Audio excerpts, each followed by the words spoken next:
नमस्कार, मी श्वेता अंकले. तरुण भारतच्या न्यूज बुलेटिन मध्ये आपल्या सर्वांचे स्वागत. आता पाहूया ठळक घडामोडी.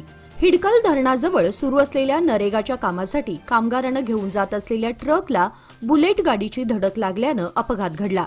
ट्रकमध्ये असलेले 25हून अधिक कामगार जखमी झाले असून जखमींपैकी 27 जणांना बेळगाव जिल्हा रुग्णालयात तर एका महिलेला खासगी रुग्णालयात उपचारासाठी दाखल करण्यात आलं आहे. सुदैवाने कोणत्याही प्रकारची जीवितहानी झाली नाही. ही घटना यमकनमडी पोलीस ठाण्याच्या हद्दीत घडली. प्रयागराज या ठिकाणी सध्या होत असलेल्या कुंभमेळ्यामध्ये हरे कृष्णाचे भक्त रोज 70,000 भाविकांसाठी महाप्रसाद बनवत आहेत. कुंभमेळ्यामध्ये ही सेवा त्यांना मिळाल्यामुळे त्या भक्तांना एक वेगळाच आनंद मिळालाय. तसेच ही बेळगाव तालुक्यासाठी अभिमानाची गोष्ट आहे. कुंभमेळ्यासाठी 144 वर्षांनंतर चांगला योग आला आहे असे ऋषी मुनींचं म्हणणं आहे. त्यामुळे यंदा होत असलेल्या कुंभमेळ्याला प्रचंड गर्दी झाली आहे. अनेक जण या कुंभमेळ्यामध्ये जाऊन त्रिवेणी संगममध्ये पवित्र स्नान करण्यासाठी उत्सुक आहेत. याच सोहळ्यात बेळगाव तालुक्यातील हरेकृष्ण भक्त असलेल्या 21 जणांना रोज 70,000 भाविकांचा महाप्रसाद बनवण्याची संधी मिळाली आहे. त्यांच्यावर ती जबाबदारी सोपवण्यात आलेली आहे. हरे कृष्ण प्रचार केंद्र वाघवडे, खानापूर, निलजी, नंदगड, येळूर, धामणे, वडगाव व बेळगाव परिसरातील भक्तांचा या महाप्रसाद बनवण्याच्या कार्यामध्ये सहभाग आहे. प्रयागराज या ठिकाणी गंगा, यमुना व सरस्वती या 3 नद्यांचा संगम झालेला आहे. या ठिकाणी स्नान केल्यानंतर माणसाला एक वेगळीच अनुभूती व आनंद मिळतो. नंदगड गावची महालक्ष्मी यात्रा तोंडावर येऊन ठेपली असून गावातील बरीच कामे निधीअभावी अर्धवट अवस्थेत आहेत. त्यामुळे तत्काळ सरकारकडून फंड उपलब्ध करून द्यावा अशी मागणी गावकऱ्यांनी माजी आमदार अंजलीताई निंबाळकर यांना निवेदनाद्वारे केली आहे. यावेळी यात्रा कमिटी अध्यक्ष सुभाष पाटील, पंचायत अध्यक्ष यल्लाप्पा गुरव, काँग्रेस ब्लॉक अध्यक्ष महांतेश राऊत, शंकर सोनोळी, वैष्णवी पाटील, नागू पाटील, इतर ग्रामस्थ मोठ्या संख्येने उपस्थित होते. बेळगाव येथील तरुणांच्या टोळक्याने महिलेस बेदम मारहाण करून कुटुंबाला जीवे मारण्याची धमकी दिल्याची घटना बैलूर तालुका खानापूर येथे घडली आहे. या घटनेमध्ये लक्ष्मी खळू कागणकर वय 45 या गंभीर जखमी झाल्या असून त्यांच्यावर बेळगाव येथील जिल्हा रुग्णालयात उपचार सुरू आहेत. बेळगाव येथील श्रीधर पाटील यांच्यासह अन्य 8 जणांवर जीवे मारण्याचा प्रयत्न केल्याप्रकरणी खानापूर पोलिसात गुन्हा नोंद झालाय. शेत जमिनीच्या वादातून ही घटना घडली असून संबंधित संशयित आरोपींना तात्काळ अटक करण्याची मागणी होत आहे. आमदारपदी नियुक्ती झाल्यानंतर देवेंद्र फडणवीस यांचे निकटवर्तीय म्हणून ओळखले जाणारे चंदगडचे आमदार शिवाजी पाटील यांनी जिल्हाधिकाऱ्यांसमोर अधिकाऱ्यांना धारेवर धरले. याबाबत समजलेली माहिती अशी की चंदगड तहसील मध्यवर्ती प्रशासकीय कार्यालयात पक्षश्रेष्ठींच्या आदेशावरून विविध प्रस्तावित व प्रलंबित विकास कामे, कृषी विभाग, प्रशासकीय विभाग, पोलीस विभाग तसेच वन विभागातील विविध समस्यांवर चर्चा करण्यात आली. यावेळी भागातील अनेक नागरिक आपल्या समस्या मांडण्याकरिता कार्यालयात आले होते. त्यांच्या समस्या जाणून घेऊन त्या योग्यरित्या आणि वेळेत पूर्ण करण्यासंबंधित अधिकाऱ्यांना धारेवर धरत कामे त्वरित पूर्ण करण्यासंबंधी कडक सूचना करण्यात आल्या.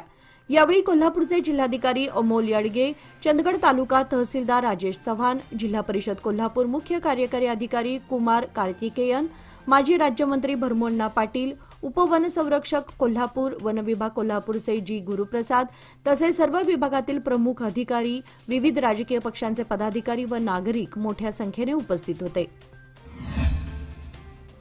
आसाम रायफलमध्ये नव्याने ज्युनियर ऑफिसर म्हणून रुजू झालेल्या सिद्धार्थ नारायण पाटील या निलजीच्या युवकाची प्रजासत्ताक दिनी होणाऱ्या परेडसाठी निवड झाली आहे.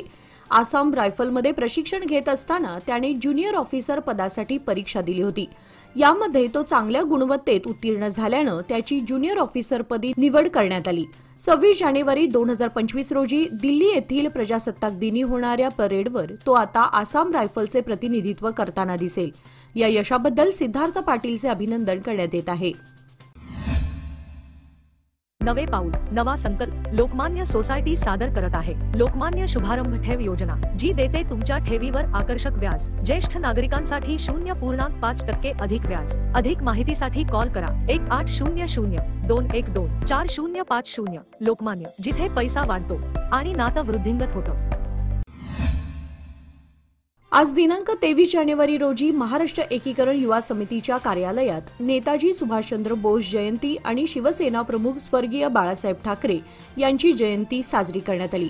अध्यक्ष अंकुश केसरकर यांच्या हस्ते स्वर्गीय बाळासाहेब ठाकरे यांच्या प्रतिमेला तर उपाध्यक्ष वासू सामजी यांच्या हस्ते नेताजी सुभाषचंद्र बोस यांच्या प्रतिमेला पुष्पहार अर्पण करण्यात आला।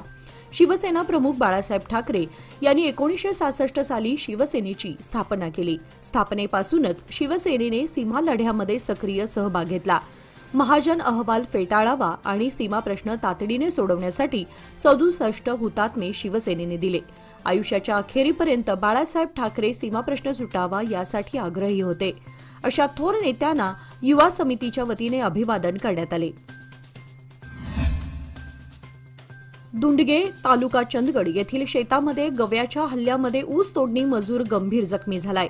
गणपती ज्योतिबा कोकितकर वय 55 असं जखमी व्यक्तीचं नाव असून काल सायंकाळी 4च्या सुमारास ही घटना घडली। गणपती कोकितकर आपल्या शेतातील ऊस तोडणीचे काम करत होते। त्यांच्यासोबत अन्य 15 मजूरही कामामध्ये व्यस्त होते। सायंकाळी ऊस तोडणी थांबवून उरलेला ऊस पाहण्यासाठी कोकितकर शेताच्या बांधावरून पाठीमागे जात असताना शेजारच्या शेताच्या बांधावर लपून बसलेल्या गव्याने अचानक त्यांच्यावर हल्ला केला। गव्याने त्यांना शिंगावर उचलून 5 फूट उंच हवेत फेकले। त्यांच्या मांडीत गव्याचे शिंग शिरल्यामुळे गंभीर जखमी झाले असून त्यांना तातडीने रुग्णालयात हलवण्यात आले। घटनेनंतर परिसरात भीतीचं वातावरण निर्माण झालं असून शेतकरी व ऊस तोडणी मजूर गव्याच्या वाढत्या हल्ल्यांमुळे चिंतेत आहेत। वन विभागाला या घटनेची माहिती देण्यात आली।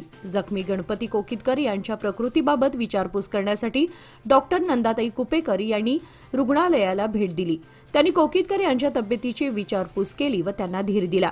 तुम्ही लवकर बरे व्हाल, काळजी करू नका असे म्हणत त्यांनी कोकितकरांना आधार दिला। या घटनेमुळे गावामध्ये वन विभागाने तात्काळ कार्यवाही करून गव्यांच्या वाढत्या हल्ल्यांवर नियंत्रण आणावं अशी मागणी होत आहे। धर्मवीर संभाजी महाराजांनी छत्रपती शिवाजी महाराजांसारख्या सर्व जाती धर्मातील व्यक्तींना सोबत घेऊन राज्य केले। आपल्या प्रिय रयतेसाठी प्राणाचे बलिदान दिले, परंतु आपले स्वराज्य कोणाच्याही स्वाधीन केले नाही।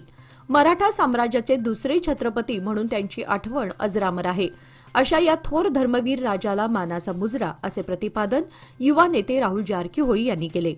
अध्यक्षस्थानी ग्रामपंचायत अध्यक्षा जिजाबाई धोडुम होत्या। धर्मवीर संभाजी महाराजांच्या पुतळ्याचे लोकार्पण व दीपप्रज्वलन राहुल जारकीहोळी यांच्यासह मान्यवरांनी केले। पुतळ्यावर पुष्पवृष्टी करण्यात आली। कार्यक्रमाची सुरुवात मराठा मंडळ हायस्कूलच्या विद्यार्थिनींच्या स्वागत गीताने झाली। प्रास्ताविक व स्वागत महेश आनंदाचे यांनी केले। शिवमुद्राचे उद्घाटन माजी सैनिक बाळू बेळगावकर, चौथरा उद्घाटन महेश रामभाऊ आनंदाचे, गंगापूजन जिजाबाई धुडुम, मूर्ती अभिषेक गोपाळ शिंदोळकर यांनी केले। मंगाईनगर वडगाव येथील शिवसेना उभाटा गटाचे श्री मंगाईनगर रहिवासी संघ व महिला मंडळ यांच्या वतीने हिंदू हृदय सम्राट दिवंगत बाळासाहेब ठाकरे यांची जयंती नुकताच उत्साहात साजरी करण्यात आली। वडगाव येथे आयोजित या कार्यक्रमाप्रसंगी शिवसेना उद्धव बाळासाहेब ठाकरे पक्षाचे उपजिल्हा प्रमुख बंडू केरवाडकर आणि मंगेश पोटे यांच्या हस्ते दिवंगत शिवसेना प्रमुख बाळासाहेब ठाकरे यांच्या प्रतिमेचे पुष्पहार घालून पूजन करण्यात आले। तत्पूर्वी बंडू केरवाडकर यांनी बाळासाहेबांबद्दल माहिती देताना त्यांना सीमा भागातील मराठी जनतेबद्दल किती आदर होता ते सांगितले। हलकर्णी येथील अथर्व दौलत कारखान्याने चालू गळीत हंगामात 2,58,000 मेट्रिक टन ऊसाचे गळीत झाले असून 16 ते 31 डिसेंबर या कालावधीत 73,842 मेट्रिक टन इतका ऊस कारखान्यास गळीतास आलेला आहे। या ऊसाचे बिल 22,89,13,190 रुपये कारखान्याने संबंधित ऊस उत्पादक शेतकऱ्यांच्या बँक खात्यात वर्ग केल्याची माहिती कारखान्याचे सर्वेसर्वा मानसिंग खोराटे यांनी तरुण भारत न्यूजला दिली। वन्य प्राणी उपद्रव ठिकाणी असलेल्या ठिकाणाचा ऊस काढण्यासाठी कारखान्याने सर्वात पहिला प्राधान्य दिले आहे। गळीत हंगामात तोडणी वाहतूक कंत्राटदारांनी उत्तम सहकार्य केलं असून येथून पुढे सुद्धा असेच सहकार्य करावे असे आवाहन मानसिंग खोराटे यांनी केलं आहे। ऊस पुरवठादार शेतकऱ्यांच्या बँक खात्यावर 3100 प्रमाणे ऊस बिल जमा करून शेतकरी हाच अथर्व दौलत कारखान्याचा केंद्रबिंदू असून त्यांच्या सर्वांगीण विकासासाठी कारखाना कायम कटिबद्ध राहणार आहे असा विश्वास खोराटे यांनी व्यक्त केला।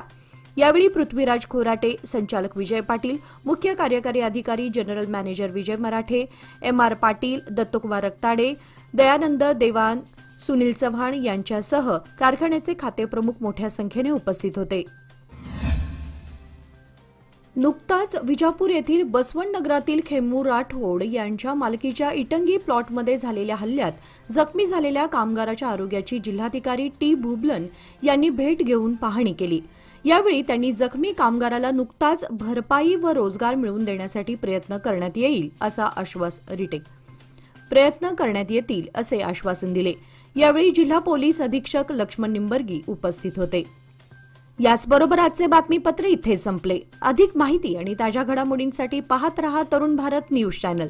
तसेच आमच्या चॅनलला लाईक, शेअर आणि सबस्क्राईब करायला विसरू नका. आणि विश्वासार्ह बातम्यांसाठी दररोज वाचा दैनिक तरुण भारत. धन्यवाद.